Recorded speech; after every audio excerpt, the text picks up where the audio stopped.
네, 여러분 안녕하세요. 통동 63일차 다니엘서 오늘 함께 나눔 가이드 하겠습니다. 하나님 감사합니다. 다니엘서를 읽으면서 우리들의 마음을 더 활짝 열어주시기를 간구합니다. 세상의 두려움보다 하나님의 주권을 더 크게 보게 해 주옵소서. 말씀 속에서 믿음과 지혜와 소망을 얻게 하시고 어려움 가운데서도 끝까지 하나님을 신뢰하는 다니엘과 같은 마음을 허락하여 주옵소서. 감사드리며 예수님의 이름으로 기도합니다. 아멘. 네, 다니엘서 우리가 잘 아는 사자굴 이야기, 또 풀무불 이야기, 이런 이야기만 담고 있는 책이 아니라는 것을 통독하시면서 알게 되셨을 것입니다. 이 책은 이 포로 시대를 살아가는 하나님의 백성들에게 주신 아주 중요한 메시지를 담고 있습니다. 먼저 다니엘이라는 이름의 뜻을 한번 볼까요? 네, 다니엘이라는 이름을 갖고 있는 사람들이 주변에 꽤 많아요. 네, 하나님은 나의 심판자이시다. 그런 뜻입니다. 이 이름 자체가 다니엘서의 주제를 잘 보여주고 있습니다. 세상의 왕들이 심판자처럼 보이고 또 열방의 제국들이 세상을 지배하는 것처럼 보여도 실제로 역사의 마지막 심판자이시면서 참된 주권자이신 분은 하나님, 그분밖에 안 계시다는 것을 말해주고 있는 그런 이름과 또 그 책의 내용이라고 하겠습니다. 보면은 다니엘서는 성격에서 이 예언적인 성격을 가진 책이면서 동시에 역사 이야기도 있고 또 지혜적인 요소도 있고 또 묵시문학적 특징도 가지고 있는 책입니다. 그래서 다니엘서를 이 한 가지 틀로 읽기보다는 여러 방면에서 보아야 제대로 이해할 수 있습니다. 그래서 시대는 바벨론 포로 시대에서 페르시아 시대, 바사라고 나오는 게 페르시아거든요. 그래서 기원전 605년부터 기원전 536년. 자, 536년이 고레스 왕 시대 때, 네, 바벨론에서 예루살렘으로 다시 유다 귀환을 허락했던 그때까지를 볼 수 있습니다. 그리고 다니엘서가 12장까지밖에 안 되지만 그 내용적인 면에서도 분량적인 면에서 다니엘서까지를 대선지서, 대예언서로 본다는 것을 기억하시고 이제 내일부터 읽으실 호세아서가 바로 거기부터 마지막까지가 12소선지서라고 나누는 것을 가끔씩 다니엘은 어디에 속하지? 이렇게 생각할 수 있거든요. 분량이 다른 대선지서들보다 적어서. 거기까지 같이 넣는다는 것을 기억해 주시면 좋겠습니다. 먼저 1장부터 그 6장까지를 보면은 실제 포로 시대 속에서 다니엘과 그의 친구들이 겪은 사건들을 중심으로 전개가 되지요. 이 부분은 이야기체로 되어 있어서 역사서처럼 읽을 수 있고 또 재밌습니다. 왕궁의 이야기, 정치적인 이야기, 또 명령, 시험, 위기, 구원 같은 요소들이 계속 등장하지요. 하나님 백성이 이방 제국 한가운데서 어떻게 살아야 되는지를 보여주는 그런 것입니다. 거기서 보면 다니엘은 뜻을 정하고, 네, 정한 시간, 정한 장소, 그리고 정한 자세, 똑같은 시간과 장소와 자세로 예루살렘으로 열린 창을 향해서 하나님께 기도했다라는 말이 굉장히 인상적입니다. 꾸준한 영성, 거기가 바벨론이든, 거기가 유다, 예루살렘이든, 다른 열방이든, 다니엘은 그것을 감당했다는 것이죠. 포로 시대에 다니엘이 왜 본받을 만한 믿음의 사람이었는지, 이 사람을 필두에 내세웠는지 아실 수 있을 거예요. 자, 여기 잠시 다니엘서의 시대적 배경을 보시면은요, 네, 기원전 605년부터 1차 침공이 되어가지고, 그때 다니엘과 친구들, 그리고, 어, 예루살렘의 유다의 고위층들이 벌써 1차로 끌려가면서 그 위에 점차로 1차에 에스겔까지 이렇게 끌려가는 모습. 우리가 에스겔서 때 다루었습니다. 603년은 느부갓네살의 통치 초기에 대한 이야기가 나오고, 네, 539년에 그 강성하던 바벨론 제국도 멸망하지요. 그러면서 페르시아 바사 왕국의 고레스 왕이 등장하게 됩니다. 이 부분을 잘 보시면서 다니엘서 1장부터 6장, 7장부터 12장까지 연대가 1장부터 6장까지 쭉 진행되다가 7장부터는 다시 꼬이기 시작하거든요. 그 부분도 좀 함께 나눌 수 있으면 좋겠습니다. 자, 7장부터 12장까지는 환상과 예언에 대한 이야기예요. 그래서 그 가운데 있었던 얘기 중에서 뽑아낸 얘기들이기 때문에 6장 이후의 시간들이 아니라는 것. 그래서 환상과 상징과 숫자, 짐승, 뭐 뿔, 천사적 존재, 뭐 마지막 때 이런 이야기들이 등장합니다. 다니엘은 이 환상과 계시에 굉장히 능통했고 천사가 기도했는데 늦게 응답이 온 이야기까지, 네, 세일의 동안 금식하면서 기도했던 이야기까지 다 나오죠. 이런 부분들이, 묵시문학적인 특징을 보여주지요. 묵시문학 하면은, 우리가 에스겔서에서도 봤지만 하나님께서 감추어진 계획과 역사의 결말을 이 상징과 환상을 통해서 드러내시는 문학 형식을 말하죠. 신약에서는 요한계시록 그런 책을 묵시문학이라고 합니다. 특히 이렇게 바벨론 포로 이 고난의 시대 속에서 지금 눈에 보이는 현실이 전부가 아니며 마지막에는 하나님이 반드시 승리하신다는 사실을 보여주는 데 목적이 있습니다. 그렇다고 없던 얘기를 한 것이 아니라 하나님이 다니엘에게 보여주셔서 그것을 미리 알게 하신 것입니다. 다니엘은 그래서 하나님이 미리 보여주신 것 가지고 정말 기도의 사람이었다는 것이 10장 후반절에 나오고 있습니다. 다니엘서를 읽다 보면 상징적 표현도 굉장히 많이 나오지요. 숫자도 반복되고 또 짐승과 뿔 같은 이미지가 등장하고 초인질적인 장면이 펼쳐집니다. 이것이 단순히 우리가 읽으면서 이거는 그냥 스킵할까 이상한데 그것이 아니라 눈에 보이는 역사 너머에 하나님께서 어떻게 일하고 계시는지를 보여주는 방식입니다. 하나님의 역사를 통해서 그리고 기도하고 하나님과 동행하는 가까운 사람들에게 계시와 환상을 보여주셨다는 것이지요. 그래서 다니엘서는 단순히 그냥 예언의 책이라기보다는 고난 속에서 성도에게 소망을 주는 묵시적 예언. 지금 힘들지만 곧 하나님이 승리하실 거라는 그런 메시지를 담고 있습니다. 여러분들이 다니엘서를 읽으실 때도 그런 맥락에서 보시면 좋겠습니다. 다니엘서는 또 아까 말씀드렸지만 바벨론 포로, 이 포로기 문학이라는 것도 굉장히 중요합니다. 다니엘서가 예언과 묵시가 또 이야기가 다 한 책에 들어있는 굉장히 신비로운 책이라고 말씀드렸잖아요. 이 책은 유다 백성이 나라를 잃고 바벨론에 끌려간 시대라는 것을 우리는 에스겔부터 지금 계속 보고 있습니다. 기원전 605년에 다니엘이 바벨론으로 끌려간 정치적 인질 가운데 한 사람이었잖아요. 근데 단지 그가 포로가 아니라 바벨론 궁정에서 아주 귀족식 훈련을 받죠. 높은 위치에 관직 생활을 했던 인물입니다.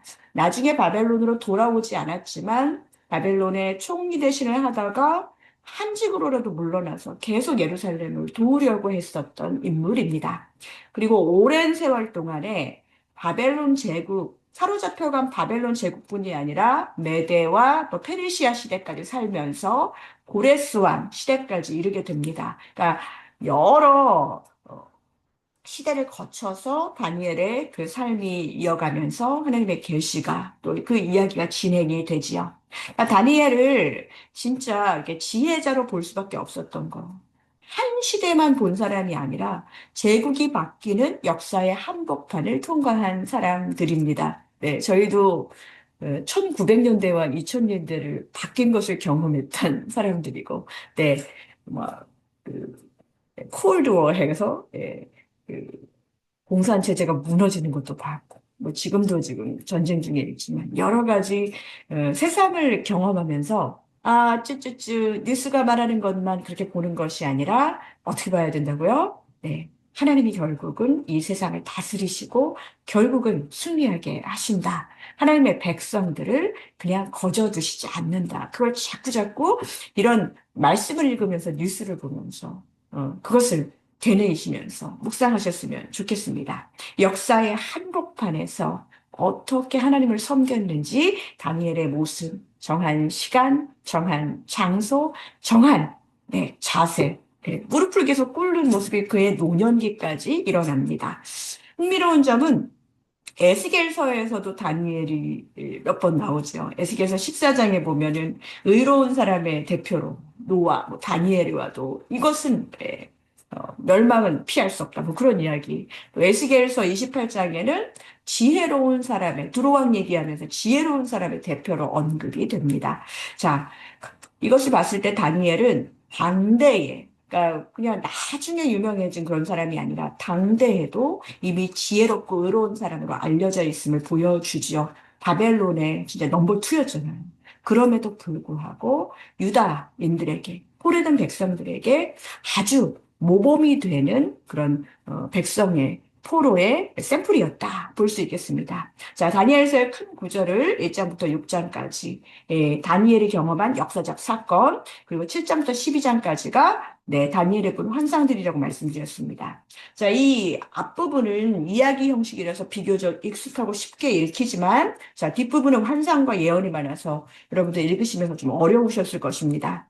하지만 이 두 부분이 따로 떨어져 있는 것은 아니에요. 주제면에서 긴밀히 연결이 되어 있습니다. 특별히 역사적 사건 연대를 한번 이렇게 좀 보시면 좋겠습니다. 1장에, 자, 605년에 사로잡혀 가서 일어난 궁정에서의 일들부터, 6장까지 보면은, 느부갓네살 왕, 그리고 그 이후에 고레스 시대까지 지금 이 부분을 계속 보여주고 있는 그런 본문. 자, 그러면서 환상 부분의 연대가 다시 나오고 있습니다. 어때요? 다시 벨사살 또 다리오 원년 이때가 나오기 때문에 이게 왔다 갔다 한다는 것을 먼저 보시고요. 그리고 그래서 10장 이후에는 고레스 3년 이제 포로가 다시 귀환되는 그때니까 다니엘도 이제는 제법 나이가 80살도 넘었을 거예요. 소년 때 끌려와서 70년이 지났잖아요. 그러니까 이런 부분들을 잘 보시면서 다니엘의 70년, 다니엘서의 70년이 이렇게 기록되어 있구나라는 것을 먼저 장별로 또 연대별로 한번 보시면 좋겠습니다. 그리고 어, 이 1장부터 6장까지는 믿음의 실천입니다. 바벨론 포로로 갔더라도 그곳에서 진짜 하나님이 먹으라고 한 음식을 먹으면서 왕이 차려준 그 밥상을 다 먹지 않고 또 왕이 절하라고 한 것에 절하지 않고 이런 믿음의 실천 부분이 먼저 제시가 됩니다. 그리고 자, 7장부터 12장까지는 이 환상과 예언은 왜 나와요? 지금 이런 상황이지만 소망을 잃지 마라 해서 앞부분은 믿음의 실천, 뒷부분은 믿음의 소망이라고 그렇게 보시면 좋겠습니다. 또한 다니엘서를 히브리 성경에서는 성문서 하면 지혜 문학으로 넣거든요. 다니엘이 굉장히 당대의 지혜로운 사람이었고 꿈의 해석이나 이런 것들이 나오기 때문에 성문서에도 성문서라는 것은 히브리 성경을 나눌 때의 이 장르입니다. 그래서 이런 부분들을 조금 더 보시면 좋겠다. 다니엘은 묵시문학이면서 또 지혜문학이면서 또 대예언서, 선지서이라는 것을 계속 생각하시면 좋겠습니다. 먼저 1장과 이 6장이 보면은 서로 연결해서 여러분들이 읽으시면 좋겠습니다.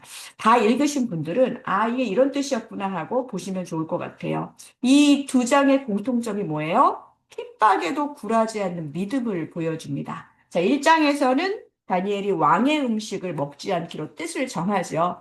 그래서 다니엘은 베지터리언이었나? 뭐 이런 얘기를 하기도 해요. 채소만 먹는 그런 사람들이 아니라, 진짜 하나님의 뜻 가운데서 왕의 음식, 바벨론 왕이 차려온 그 우상의 제물 앞에 먹지 않는다는 것을 뜻을 정합니다. 자, 마음의 뜻을 정하는 게 굉장히 중요합니다. 단순히 식단 문제가 아니에요. 바벨론 이미 포로로 끌려갔지만 바벨론 그 문화에 동화되지 않고 하나님의 백성의 정체성을 지키겠다는 그 결단을 실천으로 옮긴 것입니다. 또 6장에서도 사자굴 위협 앞에서 절하지 않아서 사자굴에 지금 다니엘이 들어가게 됐지만 그를 기도를 멈추지 않습니다. 그냥 절 한번 할게요가 아니라 끝까지 타협하지 않지요. 자, 계속 이런 일이 나오는 이유가 뭘까요? 이것은 포로 생활을 하는 하나님의 백성에게 아주 좋은 가이드라인을 제공합니다. 자, 환경이 바뀌고 세상은 하나님을 섬기지 않아도 믿는 사람은 여전히 하나님께 속한 사람으로 살아야 한다는 것이죠. 지금의 시대에도 우리에게 믿음이 요구될 때가 굉장히 많이 있습니다. 뜻을 정하는 게 중요합니다. 여러분, 성수주일이라는 것은 이것은 우리의 뜻이 아니라 하나님의 뜻입니다. 하나님의 날을 거룩히 지키는 것이 하나님의 뜻입니다. 그러면 우리는 그 뜻을 정하고 실천하는 거예요. 하나님이 동산 중앙에 있는 에덴 동산에서 그 과실을 먹지 말라 했을 때 우리는 뜻을 정하고 왜요라고 말하기 전에 나의 창조자가 이렇게 하라고 하셨으니까 나는 뜻을 정하겠다. 우리가 그래서 사실 신앙훈련이 필요합니다. 마찬가지로 하나님의 계명은 그렇게 뜻을 정하고 실천하는 자들에게 이루어지는 것이지요. 자, 여러분들 뜻을 정하십시오. 끝까지 이 통독의 여정을 끝내겠다는 뜻을 정하셨으면 좋겠습니다. 여전히 바벨론의 한가운데서도 하나님 나라를 살았던 사람의 이야기, 바로 다니엘과 친구들의 이야기가 전반부에 나오죠. 또 2장과 7장이 또 연결이 되지요. 여기에 뭐가 나오나요? 네, 핵심이 이 네 개의 제국이 나옵니다. 자, 2장에서는 느부갓네살 왕 꿈속에 신상이 등장하죠. 금, 은, 노, 철 이런 진흙으로 이어지는 이 신상, 이것이 인간 제국들의 역사를 상징하잖아요. 그리고 마지막에 사람 손으로 하지 아니한 돌이 나타나고, 네, 그 신상을 다 무너뜨립니다. 이 돌은 하나님의 나라를 상징하지요. 그래서 이것이 7장에서 같은 내용의 다른 방식으로 보여줍니다. 자, 이번에는 신상이 아니라 네 짐승들이 등장하죠. 자, 인간 제국은 스스로를 찬란하고 영광스럽게 보지만 하나님 편에서 보면 짐승처럼 탐욕스럽고 포악하다는 것입니다. 그러나 마지막에는 인자 같은 이가 권세와 영광과 나라를 받게 된다. 결국 세상 나라는 잠시 이렇게 힘 있는 사람이 잡고 있는 것 같지만 하나님의 나라는 잠시가 아니라 영원하다는 것입니다. 바로 이것이 다니엘서의 핵심 메시지입니다. 자, 중간에 보면은 3장과 8장도 함께 묶어서 볼 수 있습니다. 이 장들에서는 하나님께 예배드리는 것을 중단시키려는 세상의 권력이 나타나거든요. 그러니까 3장에서 이 메삭과 아벳누고는 죽음의 위협 속에서도 우상에게 절하지 않습니다. 자, 사드랑, 메삭, 아벳누고, 이 다니엘의 세 친구를 기억하시죠? 또 8장에서는 어떤 게 나오나요? 네, 성도를 괴롭히고 하나님을 대적하며 예배를 회방하는 세력의 모습이 환상으로 나타납니다. 이 3장과 8장을 이렇게 읽으면서 이 두 장이 분명히 우리에게 말하는 메시지가 있습니다. 자, 세상 권력, 단지 이 정치적 지배만 원하는 것이 아니라 사실 마음을, 생각을 다 앗아가려고 합니다. 우리의 경배와 충성을 요구할 때가 있다는 것입니다. 무릎 꿇게 됩니다. 여러분들도 우리가 신앙이 있지만 세상 권력, 또 그 권력과 또 경제와 또 여러 가지 세상에 잡힌 것들 때문에 우리가 그것에 매여서 충성할 때가 되게 많이 있잖아요. 그렇지만 참된 하나님의 백성은 예배를 빼앗기지 않습니다. 무엇이라고요? 예배를 빼앗기지 않습니다. 참된 예배가 지켜지는 것. 여러분, 다니엘서 읽으시면서 뭐 에스겔서도 마찬가지였습니다. 하나님이 무엇부터 먼저 회복시키시나요? 네, 예배예요. 예배가 먼저입니다. 예배 해봤자 저는 잘 달라지는 게 없던데요. 꾸준한 영성, 예배로 하나님을 만나는 그 꾸준한 영성, 뜻을 정하고 정한 시간, 네, 정한 장소, 정한 자세, 정한 마음으로 다니엘처럼 하나님과 함께 동행하는 예배의 시간을 꼭 잃지 마시고 소유하시기를 바랍니다. 자, 4장과 9장을 또 연결해 보면 또 흥미롭습니다. 자, 4장에서는 느부갓네살 왕의 교만이 심판을 받죠. 왕은 자신이 이룬 제국을 자랑하지만 하나님은 그를 낮추십니다. 자, 높아진 인간은 결국 하나님 앞에서 꺾이게 되는 거예요. 그리고 9장에서는 다니엘이 예레미야의 예언을 읽고 포로의 시간과 형벌의 의미를 깨닫고 회개의 기도를 드리게 됩니다. 여기서 특별히 70일이라는 중요한 예언이 나옵니다.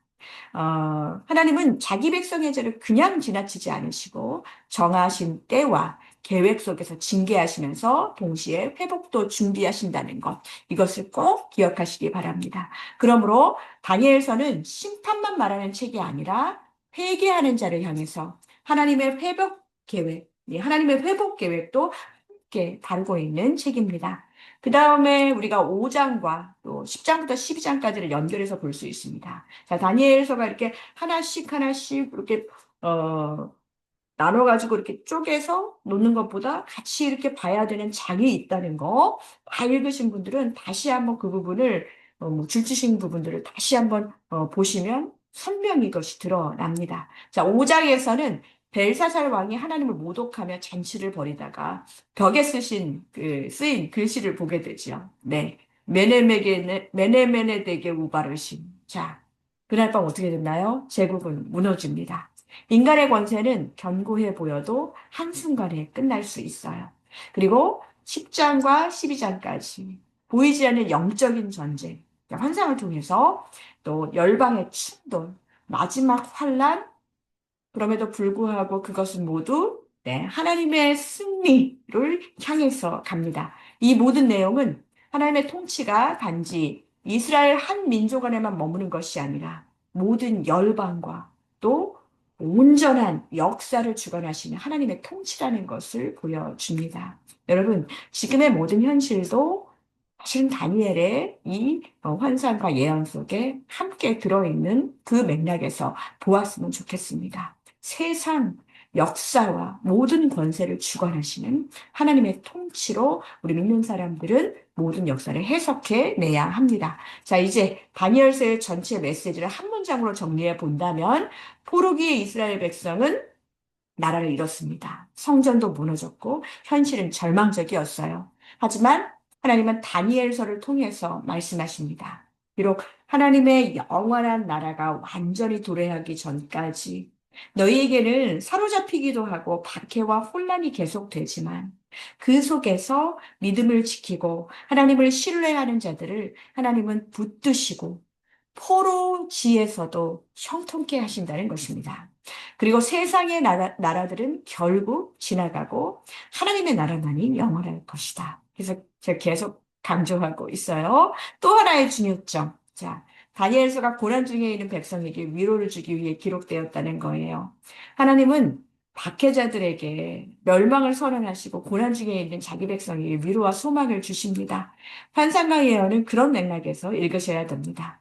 그래서 다니엘서를 요한계시록과 이렇게 연결해가지고 종말하면 무서운 생각만 드는 분들도 계실지 모르지만 책을 자세히 읽으십시오. 이 책은 특히 묵시문학들은 두려움의 책이 아니라 결국은 소망의 책입니다. 환상과 예언과 또 상징과 종말의 메시지를 통해서 하나님은 반드시 최후 승리, 마지막 승리를 보여주십니다. 자, 그래서 우리가 다니엘서를 읽으면서 붙들어야 할 결론들 있습니다. 하나님을 신뢰하면서 악에게 지지 말아야 합니다. 눈에 보이는 권세가 아무리 강해도 그것이 마지막이 아니라는 것. 그것이 우리가 지금 하나님을 붙잡고 동행해야 되는 이유입니다.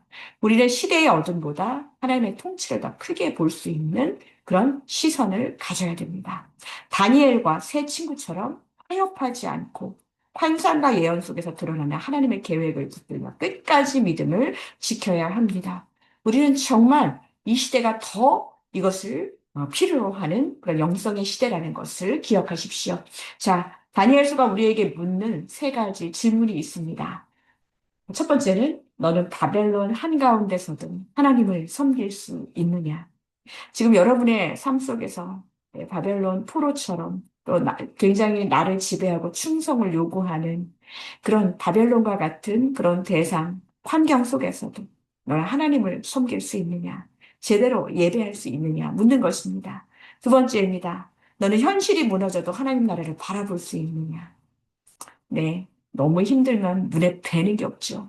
자, 그때 우리 앞에 하나님 나라를 펼쳐 보여주시는 그 하나님을 바라며 오직 주님을 바라보시기 바랍니다. 세 번째입니다. 너는 세상의 압력 속에서도 예배와 기도를 지킬 수 있느냐? 실제로 지금의 시대가 순교가 없는 것 같지만 그 어느 때보다도 순교자가 많이 나오는 시대라고 합니다. 우리는 자유함으로 예배하고 예배하라고 자유를 줘도 그 자유를 만끽하지 못하지만 예배에 억압을 당하고 통제를 당하는 곳에서는 더 세상의 압력에도 불구하고 예배와 기도를 지켜나가는 하나님 나라의 백성들이 있다는 것을 기억하십시오. 자, 이 질문 앞에서 다니엘서는 오늘 우리에게 분명히 말합니다. 하나님은 역사의 주인이고 하나님의 마지막 심판자이고 반드시 승리가 하나님께 있다는 것입니다. 자, 다니엘서 이제 읽으시면서 여러분들 더 큰 은혜 누리시고요. 12소선지서 구약의 마지막까지 소망이신 하나님을 붙잡는 여러분 되시기를 바랍니다. 감사합니다.